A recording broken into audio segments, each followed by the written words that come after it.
성령의 역사적인 활동, 지난주에도 이 말세에 해당되는 이 시기가 아주 독특한 시기다라고 말씀을 드렸죠. 베드로 사도가 성령 충만 이후에 사람들에게 복음을 전할 때 인용했던 그 요엘서 2장의 내용이 종말에 관련된 것이었고, 그리고 말세에 이 벌어지는 아주 특징적인 역사적인 사건들의 현장에서 말씀을 전했다는 것을 말씀을 드렸습니다. 그래서 베드로 사도가 인용한 것도 그 요엘 선지자의 종말과 관련된 말씀에서의 이야기였고, 성령이 오신 것, 그리고 성령이 오심으로써 시작되는 모든 새로운 시대의 이 역사가 종말이고 말세에 관련된 것이었다라고 말씀을 드렸습니다. 그리고 오늘 우리가 읽은 본문 그 앞부분에 이제 베드로의 설명이 아주 많은데 그것들은 그냥 건너뛰었습니다. 오늘 우리가 읽은 37절부터 보시면 베드로의 이 말을 듣고 사람들이 마음이 찔렸다라고 말하고 있습니다. 이것이 성령의 역사의 아주 특징적인 모습이다라고 볼 수 있습니다. 오순절 성령이 오셨다. 그래서 제자들이 성령의 능력을 힘입었다라고 하는 것에 가장 강력한 증거가 무엇인가? 그것은 사람들이 제자들의 말을 듣고 마음이 찔렸다는 것입니다. 물론 외국어를 하기 시작한 것도 놀라운 일이긴 하죠. 그러나 그 현상보다 더 중요한 것은 생명의 성령의 법은 마음을 바꾼다는 것입니다. 여러분, 우리가 로마서를 읽으니까 제가 드리는 이 말이 무슨 말인지 아실 겁니다. 율법에 철저했던 그들은 사실상 마음이 바뀌지 않았었죠. 그러나 성령의 법, 생명의 성령의 활동은 그것을 전한 것이 베드로 같은 이런 사람들,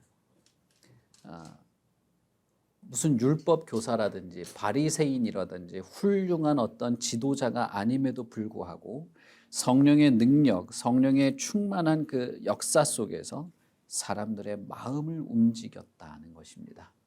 베드로의 설교를 들은 사람들은 마음의 찔림이 있었습니다. 양심이 움직이기 시작했고 그들의 내면에서부터 무언가 움직이기 시작했다는 것입니다. 여러분, 율법과 성령의 법의 질적인 차이는 어디에 있습니까? 바울 사도가 로마서 1장부터 11장까지 계속적으로 반복하는 것 중에 주요한 주제가 그거 아닙니까? 율법은 인간의 마음을 바꾸지 못했다는 거죠. 그러나 성령의 법, 율법이 아닌 성령의 법, 이 복음 안에는 하나님의 역사가 드러나게 되고 생명의 성령의 법인데 그것은 사람을 내면에서부터 바꾼다는 것입니다. 그들이 정말 성령이 임하였는가?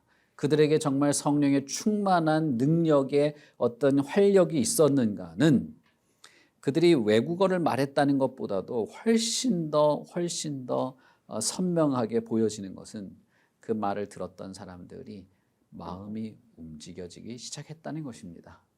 좀 더 정확하게 말하면 그들의 양심, 죽어버린 양심, 화인 맞은 양심이 살아나기 시작했다는 거예요. 생명의 법, 성령의 법이라고 하는 그 호칭에 맞게 죽은 양심이 살아나기 시작했고 그들은 마음이 찔리기 시작했고 자신의 죄악을 발견하고 괴로워하기 시작했으며 여기서 우리가 어찌해야 하는가를 알아가고 싶어 했다는 것입니다. 베드로 사도의 설명은 구약 성경을 인용한 것입니다. 시편과 요엘 선지자를 인용한 것이죠. 그리고 다윗에 대해서 설명합니다. 예수께서 나는 다윗의 자손이라고 말했지만 나는 다윗의 주라고도 했다라고 하면서 시편을 인용하는데 시편의 다윗도 자신의 후손인 그리스도를 향해서 내 주라고 말하지 않았느냐 라고 말할 때 그 자리에 그 현장에 나와 있던 사람들이 그 구약을 모르는 사람이 없었어요. 처음 들은 이야기가 아닙니다. 그럼에도 불구하고 그들은 그 구약의 모든 하나님의 말씀들이 이해가 되기 시작한 것입니다. 그리고 그 말씀들이 자신 안에서 활력 있게 움직이기 시작했는데 그 하나님의 말씀들이 다 자신들의 마음을 찌르기 시작했다는 것입니다. 베드로가 말한 이 모든 설명의 핵심은 그리스도, 그리고 그 그리스도가 구약에 이미 예언된 우리의 구주였고 다윗도 그렇게 고백했고, 그런데 그런 구주를 당신들이 죽였다. 왜 죽였는가? 못 알아봐서 죽인 것이죠. 그리스도의 교훈과 가르침을 당신들은 듣지 않았다. 그리고 그리스도를 알아보지 못했다. 그래서 그리스도를 죽인 것이다. 그들은 왜 알아보지 못했습니까? 율법은 눈을 뜨게 한 것이 아니었습니다. 그들의 눈을 뜨게 한 것이 아니었고 그들의 마음을 움직이지 않았죠. 심지어는 그리스도의 호소, 그리스도의 전한 말씀에도 마음이 움직여지지 않았던 사람들이었습니다. 그런데 너무나 대단하게도 성령이 임하자 성령의 능력을 따라서 진리를 전하자 그것을 들은 사람들의 마음이 움직여지기 시작했다는 것입니다. 여러분, 이것이 얼마나 대단합니까? 우리는 이것이 얼마나 대단한지 잘 압니다. 사람들을 말로 설득한다는 것은 정말 어렵습니다. 그것이 내가 무슨 물건을 사고 어디 여행을 가고 하는 그런 정도를 말하는 게 아니에요. 내 내면과 중심, 내 진심을 하나님께 드리는 바로 이 설득.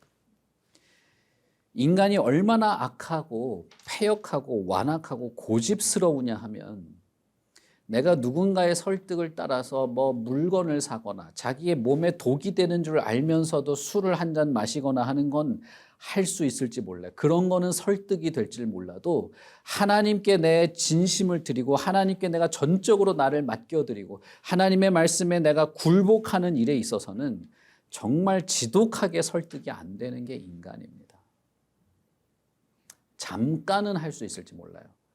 잠깐은 자기도 그렇게 하고 싶다, 하겠다, 내일 아침부터 한번 진짜 해보겠다 이런 사람들 있을 수도 있습니다만은 사실 그건 진심이 아닙니다. 그건 진심, 내 내면에서부터 정말 내 내면의 깊은 뿌리에서부터 하나님을 향하는 그런 진심이 아니라 그냥 즉흥적인 감상의 어떤 감상일 뿐이에요. 그래서 잠깐 하고 집어치우는 게 대부분입니다. 사랑도 헌신도 그런 경우가 많죠. 여러분, 우리는 얼마나 사람을 말로 설득하고 움직이는 게 힘든지 잘 압니다. 아무리 좋은 권면도, 아무리 상대방을 위해서 이야기를 해도 말로 바꿔지지가 않죠. 그러나 성령은 다른 것입니다. 성령의 능력은 다른 것입니다. 성령의 역사는 인간을 내면에서부터 바꾸기 시작하고 자신이 그 안에서 소원을 두고 행하게 되기 시작하고 진심과 중심이 움직여지기 시작하는데 그것 때문에 내가 아프더라도 그것 때문에 내가 찔리고 상하고 내가 나의 죄악을 직면하면서 고통스럽더라도 그렇게 하게 되는 것이 성령의 역사인 것입니다. 그런 면에서 저는 저를 포함해서 우리 모두에게 이런 성령의 역사가 있기를 간절히 바랍니다. 여러분, 논리와 이해와 지식과 이론으로 내가 좋은 사람이 되지 않습니다. 오직 성령의 은혜, 성령의 능력, 그리고 그 성령의 능력과 은혜에 이 솔직하게 굴복하는 것, 그것이 없이는 인간은 그 질적으로 바뀌어지지 않는 것입니다. 이 현장에서도 어떤 사람들은 제자들을 조롱했습니다. 술 취했구만. 그러나 어떤 사람들은 마음에 듣고 찔렸고 기어코 형제여 내가 어떻게 하면 좋겠습니까? 라고 물어보기 시작한 것입니다. 아마 찔린 사람들 중에 몇몇이 이렇게 말했을 겁니다. 저는 경험적으로 마음의 찔림도 있고 다짐도 있고 어떤 결심까지도 하고 그렇게는 하지만 실제로는 진심을 드러내지 않거나 자신을 쳐서 복종시키지 않는 사람들도 흔하게 저는 봅니다. 마음에 찔림이 있다고 해서 모두가 싹을 내고 열매를 맺지 않습니다. 어떤 이들은 잠깐 즐거움으로 받지만 곧 말라 죽어버리기도 하는 경우도 있죠. 그러나 어쨌든 베드로 사도의 표현대로라면 하나님이 부른 사람들은 베드로의 말을 듣고 마음이 찔린 사람들 중에 몇몇은 물어본 것입니다. 정말 자신이 바뀌기를 바랬던 것이죠. 이대로는 안 된다. 내가 이런 상태로, 이런 악한 모습으로, 이런 죄를 품고서 있어서는 안 된다는 생각을 한 것입니다. 성령의 그러한 찔림 앞에 진정한 반응, 솔직한 반응, 겸손하고 진솔한 어떤 태도로 나아가는 것은 정말 큰 복이라고 할 수 있습니다. 어쨌든 이것이 성령의 역사인 증거입니다. 너희가 성령의 능력을 받게 되면 내 증인이 되리라 라고 했을 때 그들이 성령에 임하였다는 것, 그리고 그리스도의 증인이라는 증거가 여기에서 보여진 것입니다. 그리고 베드로는 그 살인자들을 향해서 당신들에게도 아직 방법이 있다고 말한 것이죠. 38절부터 보시면 이렇게 말합니다. 너희가 회개하여 각각 예수 그리스도의 이름으로 세례를 받고 죄 사함을 받으라. 그리하면 성령의 선물을 받게 된다. 베드로의 대답은 사실상 말할 수 없이 다행스러운 것입니다. 당신들의 과거가 어떻든, 당신들의 현재가 어떻든 그것과는 상관없이 아직도 소망이 있다, 방법이 있다라고 말한 것이기 때문에 그렇습니다. 어떤 인간도, 어떤 화인 맞은 양심도 아직은 방법이 있다, 아직은 기회가 있다고 말한 것입니다. 베드로가 말한 것은 세 가지입니다. 첫째는 자기 자신의 죄를 솔직하게 인정하고 회개하고 하나님께 돌아와야 한다는 것입니다. 둘째는 예수의 이름으로 세례를 받고 그분을 메시아로, 나의 주로 인정해야 한다는 것입니다. 그렇다면 그들은 죄 사함을 받을 수 있을 뿐 아니라 성령의 선물까지도 받게 된다는 것입니다. 모든 예수 믿는 사람, 모든 성도는 이것이 없이 된 적이 없습니다. 기독교 수천 년 역사 속에서 어떤 인간도 회개 없이, 회개하고 하나님께로 돌아오는 것 없이, 예수의 이름으로 세례 받는 것 없이, 예수 그리스도를 나의 주와 구주로 고백하는 것도 없이, 죄 사함도 없이, 성령의 선물도 없이 예수를 믿거나 성도가 되거나 교회가 된 적은 단 한순간도, 단 한 사람도 존재하지 않습니다. 만약에 누군가 예수를 믿고자 한다면 이 세 가지가 반드시 있어야 합니다. 만일 누군가가 자신의 죄를 해결하고 싶다면 이 세 가지가 반드시 있어야 합니다. 만일 누군가가 자신의 게으르고 나태하고 영적으로 깊은 잠에 빠진 자신의 삶을 바꾸고자 한다면 예수를 진정으로 믿어야 하는데 그렇다면 이 세 가지가 반드시 있어야 합니다. 난 예수 믿는데요. 난 교회 열심히 다니는데요. 그래도 예배 드리려고 하고 기도도 하려고 하고 나름대로 최선을 다해서 하는데요. 좋죠. 그런 것도 좋습니다.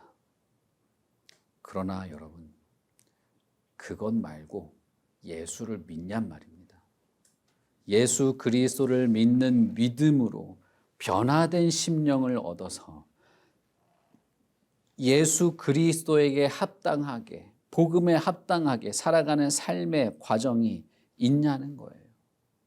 더 쉽게 말하면 내 자신의 깊은 죄악의 뿌리를 발견하고 여전히 내가 죄에 깊이 이끌리는 사람이라는 것을 느끼며 주님 앞에 회개하고 자신의 악함을 솔직하게 고백하는 것을 하냐는 것입니다. 그리고 예수 그리스도를 나의 오직 유일한 주요, 나의 왕이요 구주로 인정하고 고백하고 그분께 순복하고 있냐 이 말이에요.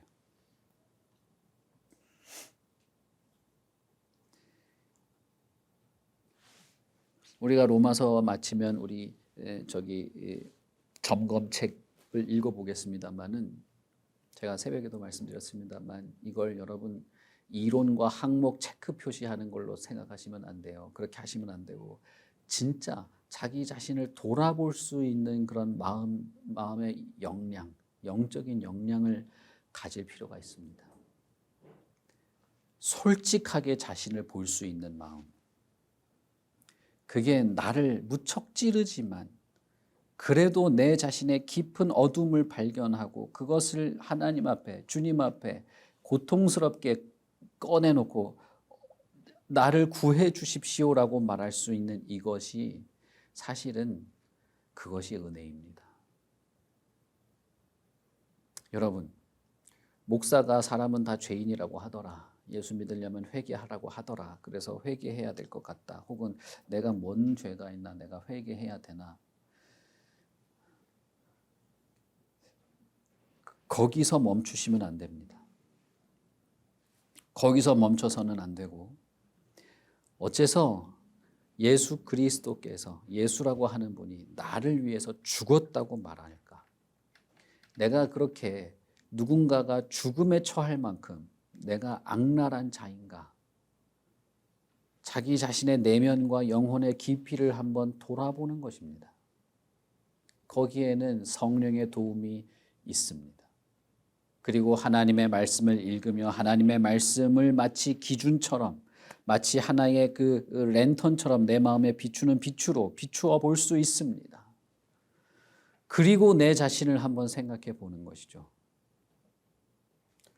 하나님이 나에게 있어서 하나님이 어떤 분이며 내가 하나님께 어떤 삶을 살고 어떤 마음을 하나님께 보이고 살아왔는지를 보는 것입니다.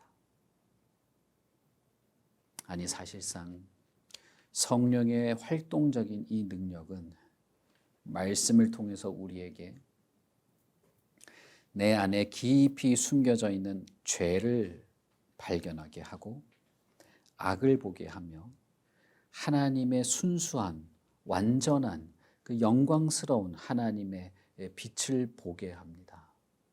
그래서 하나님 앞에 회개로 나아가게 하는 것이죠. 세례 요한이 요단강에서 세례를 베풀 때 죄 사함을 받게 하는 회개의 세례를 베풀었습니다.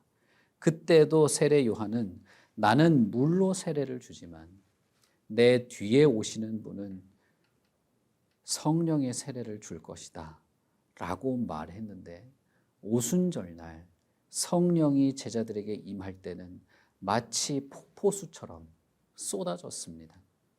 마치 지금 이 태풍에 비가 쏟아지는 것처럼 그 제자들에게 쏟아지기 시작했습니다.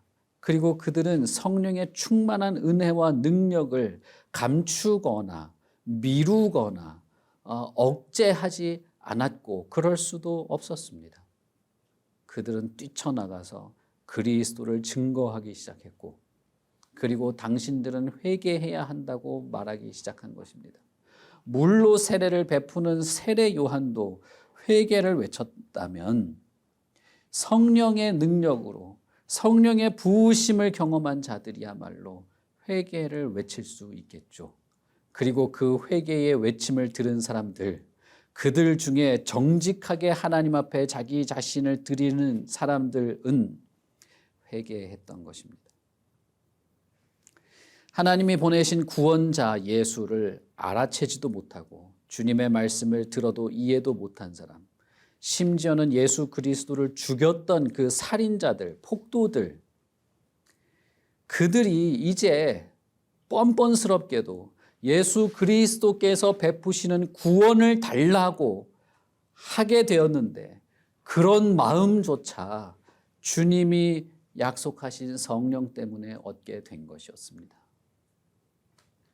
성령의 은혜 안에서 그들은 자신이 정말 비참하게 조롱하고 모욕하고 죽였던 그분이 주시는 구원을 얻고자 했습니다. 이런 영적인 변화, 영적인 반전, 마음의 돌이킴, 여기에는 회개가 수반되지 않을 수 없는 것입니다. 나의 이 현재 모습에서 하나님께 나아가고 싶습니다. 내가 지금 너무 잘나고 잘하고 좋은데 더 잘하고 싶습니다. 그럴 수가 있을까요? 나는 하나님께 나아가고 싶습니다. 하나님께 나는 그 빛으로 향하고 싶습니다. 나의 모든 삶의 모든 부분, 모든 순간, 하나님으로부터 내가 외면하고 멀어져 있는 이 모든 것을 돌이켜 하나님께로 향하고 싶은 마음으로 하나님께 회개하는 것이죠. 이런 회개의 부르심은 예수님께서 십자가에 처형되기 전에 세례 요한도 말했고 예수님도 말했고 예수님 이후의 제자들도 사도들도 말한 복음 메시지의 핵심입니다. 이것을 예수를 처음 믿는 사람들에게만 해당되는 것이 아니고 여러분, 저와 여러분들에게 날마다 해당되는 것입니다. 예수를 믿는다는 것은 무엇일까? 교회를 다닌다는 것은 무엇을 말할까? 그것은 내가 어떤 인간인지부터 먼저 인정하는 것입니다. 우리는 하나님의 은혜로 덮어주셨으니 여기 이 자리에 와서 앉아 있는 것이지, 하나님의 은혜가 없으면 우리는 세상에서 가장 참혹한 형벌에 영원히 몸이 찢기는 고통 속에 살아도 모자랄 그런 추악한 존재들입니다. 그것을 견딜 수 없어서 하나님 앞에 회개의 부르짖음을 하고 주님께 발걸음을 옮긴 그것이 교회를 다니는 것이겠죠. 그것이 예수를 믿는 것입니다. 그것이 주님의 죄 사함을 바라는 자들의 태도였습니다. 예수님 전에도, 예수님도, 예수님 이후에도 모든 복음의 메시지, 거기에는 회개로 부르는, 회개하라는 요청이 있는 것인데 성령의 임한 그 성령의 능력이 정말 담대하게도 그 폭도들 앞에서 그렇게 외치게 했던 겁니다. 여러분, 베드로가 예수님이 십자가에 매달리고 그 사람들 눈에 띌까 봐 무서워서 떨던 사람이었죠. 그때 그 사람들이 불과 이제 오순절이니까 50일 지난 겁니다. 한 달 20일 지난 뒤에 사람들이 갑자기 천사가 된 겁니까? 아니에요. 50일 전에 이 절기를 지키려고 와 있던 사람들이 6월절 시작하기 그 전날 미친 폭도가 되어서 사람을 완전히 찢어 죽인 것 아닙니까? 그 사람들 앞에서 이 마음이 약해서 모든 걸 다 무너졌던 사람이 회개하라고 외친 것입니다. 당신들이 살인자라고 말한 거예요. 우리는 예수님을 십자가에 못 박아 죽인 적이 없으니까 우리는 살인자가 아닐까요? 아니요. 예수님은 누구든지 형제를 미워하는 자는 살인자라고 말했어요. 만약에 베드로가 여기 와 있다면 그는 우리에게도 똑같이 말할지 모릅니다. 회개하라 살인자들아. 진정으로 자신을 돌아보고 진정으로 주님의 말씀에 거절하고 대항하면서 사는 자들, 주님을 알아보지도 못한 자들 회개하라 라고 말했을 것입니다. 여러분, 나는 어찌할꼬 이 마음이 여러분에게 있습니까? 내가 어찌하여야 좋단 말인가? 내 안에 있는 이 깊이를 알 수 없는 악이 나를 또 이끌고 내가 그것이 참 마음에 이끌리는데 내가 어찌할까? 성경으로 눈을 돌리면 회개하고 하나님께로 돌아와야 하며 예수의 이름으로 세례를 받고 예수를 나의 주요 구주로 인정하고 고백하라라는 베드로의 메시지가 있는 것입니다. 그리고 성령의 선물을 약속하죠. 교회에서 하는 세례는 예수 그리스도의 이름으로 하는 것입니다. 그것은 예수님의 권위를 통해서 세례를 베푸는 것일 뿐 아니라 그 세례를 받고자 하는 사람도 예수 그리스도를 나의 주로 고백한다고 하는 의미가 있는 것입니다. 그래서 우리 교회에서도 세례를 할 때 정말 예수를 주로 고백하는가를 정말 저는 마음을 졸였습니다. 몇 개월간을. 어떻게든 그 진심이라도 조그만 찰나의 진심이라도 한번 발견해 보려고 제가 몸부림을 쳤던 것 같아요. 예수 그리스도를 나의 주로 고백하는 자들에게 예수 그리스도가 베푸시는 것이기에 예수의 이름으로 세례를 받는 것입니다. 그러므로 여기서 베드로가 말하는 것은 단순히 세례받아 그러면 돼 이게 아닙니다. 당신에게 있어서 예수 그리스도가 오직 유일한 주요 구주임을 고백하라는 것이에요. 로마 지배하에서 이 말을 하면 그냥 죽는 거예요.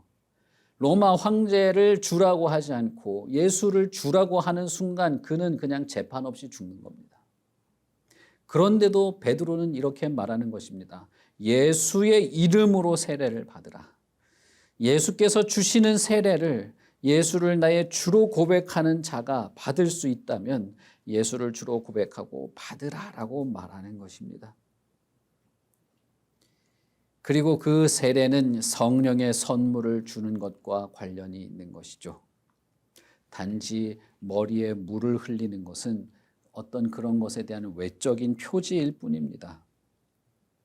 성령의 선물을 받는다고 하는 가시적인 표시이지 물을 뿌렸니 찍었니 들어갔니는 아무 상관이 없는 거예요. 성령의 선물을 그가 얻게 되었는가가 훨씬 중요한 것이죠. 여러분, 사도행전 2장에서 제자들은 성령이 임했을 때 외국어를 하기 시작했습니다. 이걸 말하는 게 아닙니다. 베드로가 말하는 성령의 선물은 외국어를 하게 된 어떤 은사를 말하고 있는 게 아니에요. 은사는 성령께서 나누어 주시는 겁니다. 고린도전서 12장에 보시면 각 사람에게 성령이 뜻대로 나누어 주시는 것이 은사지 성령의 선물이라고 하는 것은 그리스도께서 주시는 것이죠. 예수 그리스도의 이름으로 세례를 받고 죄 사함을 받으면 그리스도로부터 성령의 선물을 받게 된다는 것이죠. 그러므로 여기서 성령의 선물은 은사를 말하는 게 아닙니다. 외국어를 말하거나 손을 얹으니 병이 낫거나 하는 걸 말하는 게 아니에요.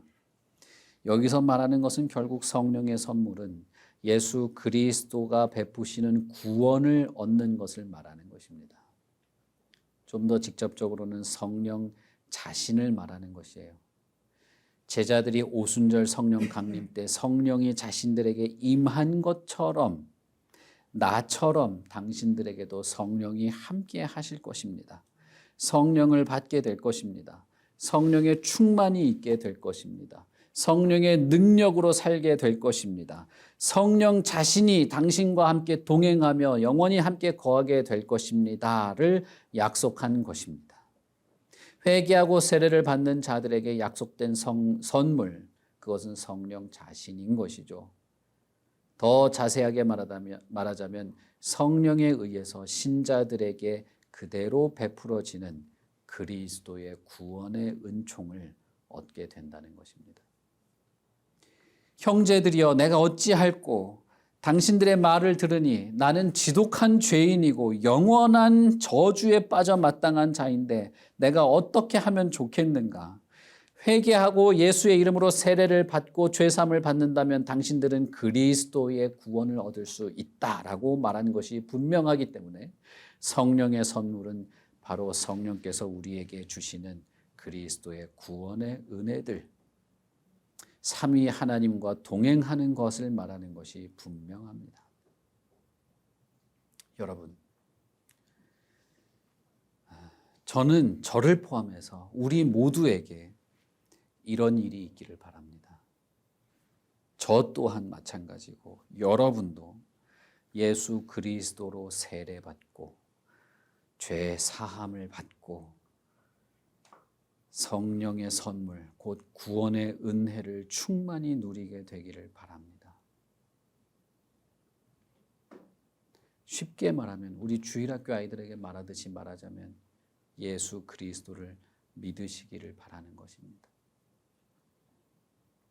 우리에게 성령이 임한다면 어떤 일이 시작될까?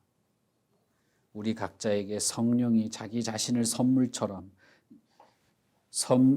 그 오순절날 제자들에게 임한 것처럼 우리에게 성령이 역사하신다면 우리의 메마르고 무뎌지고 잠을 자는 것 같은 죽어버린 양심이 깨어날 것입니다. 그리고 기꺼이 주님 앞에 나의 악함을 고백하고 싶어질 것입니다. 그리고 결단코 이 모습에서 바뀌고 싶어서 회개하게 될 것입니다. 그리고 궁극적으로 변화된 삶의 이 순간들, 변화된 삶을 살아가기 시작할 것입니다. 한마디로 하자면 예수를 믿는 믿음의 삶을 살게 될 것이라는 겁니다. 여러분, 예수를 믿는 것은 더 깊고 넓고 높고 말할 수 없는 그 깊이의 차원이 있습니다. 제가 뭘 잘 알아서 말씀드리는 게 아니라 예수 그리스도 안에서 그런 것을 보게 된다는 거예요.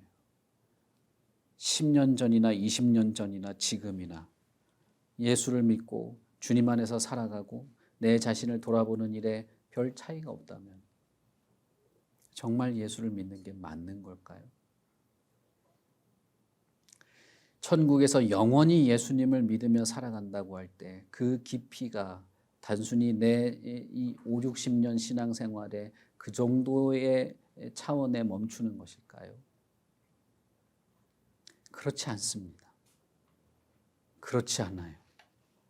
회개도, 믿음도, 순종도, 헌신도, 예배도, 누군가를 도우며 내가 살아가는 것도, 사랑하는 것도 더 영광스러운 발걸음이 있는 것입니다. 이 복음의 약속, 이 예수님의 약속은 그 당시에 있었던 사람들뿐 아니라 그 현장에 있었던 사람들뿐 아니라 그의 후손들에게까지 예루살렘 사람들뿐 아니라 먼 데 있는 사람들, 이방인들, 유대인들을 포함해서 모든 세대와 모든 민족과 방언 가운데 적용되는 약속이었습니다. 베드로는 이사야서도 인용합니다. 이사야 57장 19절을 보시면 여호와가 말하노라 먼 데 있는 자든지 가까운 데 있는 자든지 평강이 있을지어다. 평강이 있을지어다. 요엘서 2장 32절도 동시에 인용하는데 요엘 2장 32절에는 이렇게 말합니다. 나 여호와의 말대로 시온산과 예루살렘에서 피할 자가 있을 것이며 남은 자 중에 나 여호와의 부름을 받은 자가 있을 것이다. 그러니 이사야서와 요엘 선지자의 말을 생각했을 때 베드로는 이렇게 말한 것이죠. 지금 이 현장에 있는 당신들뿐 아니라 먼 데 있는 사람들도 여호와께서 부르시는 대로 남은 자가 될 것이고 그들은 이 약속을 받을 것이다 라고 말한 것이죠. 이 한 절은 그 두 선지자의 말을 동시에 인용한 것입니다. 그런데 제가 말씀드리고 싶은 것은 이 말이 저와 여러분들에게도 약속된 것입니다. 우리들에게도. 우리는 얼마나 먼 데 있는 사람입니까? 그런데 우리가 부름을 받았습니다. 여호와의 부름을 받은 자들은 이 말을 듣고 마음이 찔리고 약속된 성령의 선물, 성령의 임하심, 성령의 은혜를 얻게 된다는 것입니다. 성령이 임하시면 어떤 일이 있는가? 성령은 어떤 일을 하시고 우리 안에 무엇을 행하시는가를 몇 번에 걸쳐서 말씀드렸습니다. 그리고 성령의 어떤 역사에 대해서는 로마서에서도 몇 번 언급이 되고 있습니다. 그런데 그게 성경에 있는 이론이 아니라 저와 여러분의 삶의 현장에서 일어나는 일이라는 것이죠. 여러분, 이 베드로의 말씀을 듣고 있던 사람들이 속한 세대는 예수님도 말한 악하고 믿음이 없고 패역한 세대라고 질책을 받던 그런 세대의 사람들이었습니다. 그런데 필연적으로 지옥밖에는 남아있지 않은 그런 사람들에게조차도, 그런 세대의 사람들에게조차도 구원받을 수 있는 길이 있었습니다. 요엘 선지자가 말한 것처럼 하나님의 부름을 받고 하나님의 부르심에 이끌려 나온 사람들, 그런 사람들은 모여서 새로운 삶을 살아내기 시작하는 것입니다. 예수 그리스도가 주요 구주로, 그리스도 앞에서 내가 죄의 사함을 받은 자로, 성령이 나와 함께 동행하고 있는 자로, 새로운 세대, 믿음이 없고 패역한 세대가 아닌 새로운 세대, 새로운 시대를 살아가는 사람들로 새로운 공동체가 시작된 것입니다. 우리가 어찌할꼬? 라고 했을 때 성령이 임하시면 당신들이 증인이 될 것이다 라고 했던 바로 그런 새로운 삶의 방향을 가지게 되는 새로운 공동체가 된 것이죠. 그것이 교회 아니겠습니까? 그런 면에서 여러분, 저와 여러분도 만약에 신약시대 사도행전에서 시작된 이 교회가 지금 우리의 교회와 같은 것이라면 우리에게도 이러한 성령의 충만한 은혜가 있는 것입니다. 있어야 하고 그것으로 교회가 존재하고 있는 것입니다. 베드로의 말을 듣고 회개하고 세례를 받은 사람들은 모두 3,000명이나 되었습니다. 이 숫자는 예수님이 3년 동안 공생애를 하면서 설교하면서 사람들 이끌었던 숫자보다 훨씬 더 많은 거였습니다. 예수님이 하나님의 아들이 3년 사역한 것보다 베드로가 한 번 설교한 게 더 효과가 컸어요. 그러나 그것은 예수님의 계획이었습니다. 예수님은 자신이 아버지께로 돌아가야 된다라고 말하면서 내가 아버지께로 가야 성령이 오고 그러면 너희들은 내가 한 일보다 더 큰 일도 하게 될 거라고 말했던 바로 그대로 이루어진 것이었습니다. 예수님의 뜻대로 된 것이죠. 죄 사함과 성령의 선물, 그리고 그 은혜 안에서 기뻐하는 이러한 공동체의 이상적인 모습. 그들은 세례를 받고 모여서 가르침을 받고 교제하며 떡을 떼며 오로지 기도하는 일에 들어가기 시작했습니다. 안전뱅이가 갑자기 일어선 것처럼 그들의 삶이 그전과는 180도 다른 삶으로 들어가기 시작한 것입니다. 무슨 제자 훈련을 하고 뭘 하다 보니까 비로소 성도다운 삶이 시작된 게 아니에요.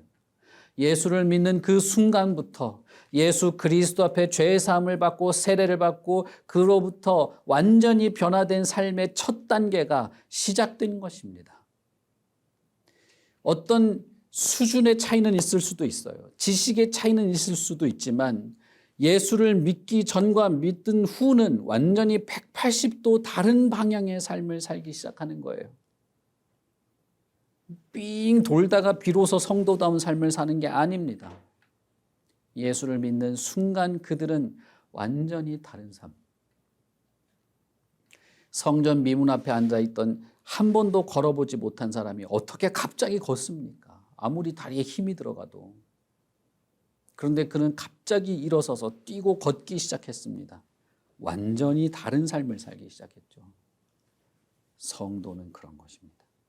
예수를 믿는 자들, 그들은 우리가 읽지는 않았습니다만 43절부터 보시면